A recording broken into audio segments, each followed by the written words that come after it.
Yo, book nerds. I'm sorry if I sound weird. I do have a cold right now. It is not COVID. I tested negative.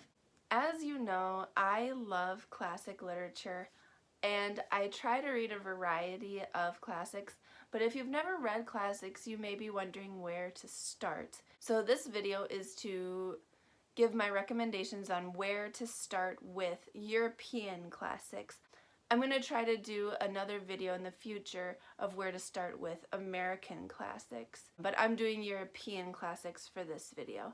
And I'm going to go through 5 different books. If you've never read classics before, they can be kind of intimidating, but they don't have to be. If you start with easier classics, then you can work your way up to harder classics, the more daunting ones. The reason I love classics is because it is a work that has stood the test of time. And when I'm reading a classic, I'm always thinking in the back of my mind, what is it about this book or this poem or this play that has stood the test of time? What is it about this that has made it immortal? And it is so fascinating to me. And what I also love about classic literature is that there's often literature behind literature, and you don't see that as much with newer works. And I just am so fascinated by the culture and by the times that they were written in, and I just love them. I love them so much.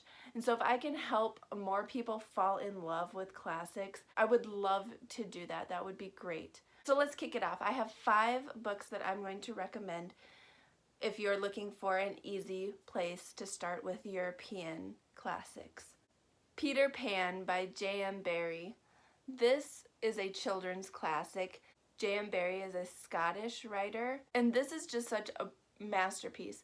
I recommend this because many people have seen the Disney adaptation, which I'll just say it is not true 100% to the story. So when you're reading it, you'll pick out the differences, but you can also kind of follow along with the Disney movie. So that makes it easier if you've seen a movie adaptation for a classic. But this is also children's classic, so the writing level isn't so lofty since it's meant for children. But I read this as an adult and it is just so wonderful, and I definitely recommend reading it even if you're an adult. It will get your feet wet to classics, and it'll just be a fun, easy, nostalgic journey through the pages. If you don't want something so juvenile, then maybe try The Picture of Dorian Gray by Oscar Wilde. Oscar Wilde was an Irish writer, and this is his only novel that he ever wrote, but it is amazing. It gets pretty dark, it's very creepy, but it is really easy to read. His writing style flows in a way that you can understand. You don't have to riddle out what he's trying to say. There's not a lot of long, detailed descriptions of things that get really tedious, as in some other classics that I've read. And I've read this a few times, and I enjoy it so much. It is so great. The last 3 that I'll recommend are all British writers. Alice's Adventures in Wonderland and Through the Looking Glass by Lewis Carroll. I adore this book. It is another children's classic, so again, like Peter Pan, if you've seen the Disney movie, then you can kind of have that in the back of your mind as you're reading this. The writing level is lower since it's for children. It's not so lofty, but it is such a fun tale.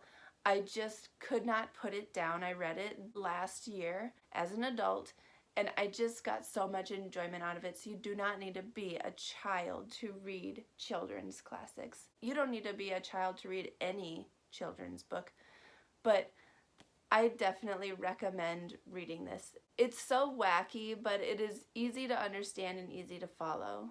3 Men in a Boat and 3 Men on the Bummel by Jerome K. Jerome. This is just a hysterical book. It is slapstick comedy. It is like the Three Stooges. It is so funny. I was laughing the entire time I read it. And the writing style is not super lofty because it's a comedy. It's not dealing with heavy subject matter. It's just hilarious. It's about these three guys, and in the first one they go on a boating trip, in the second they go on a bike ride. It is just hilarious what trouble these three get into. They're three grown men, and they just, oh my gosh. It's just fun to read the shenanigans that these three men get themselves into. And lastly, one of my favorite novels of all time, Pride and Prejudice by Jane Austen.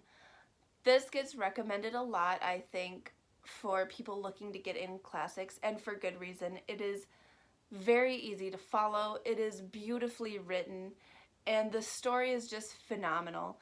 There are lots of movie adaptations, so if you've seen one of those, you can keep that in your mind as you read it. And it is just an amazing story. It is about Elizabeth Bennet and her sisters, and how her mother's trying to wed off her and all her sisters to rich, wealthy men. And a new gentleman shows up in town named Mr. Bingley, and he's rich. And so Mrs. Bennet is hoping to marry off one of her daughters to him. And his friend Mr. Darcy is also rich and visits a lot.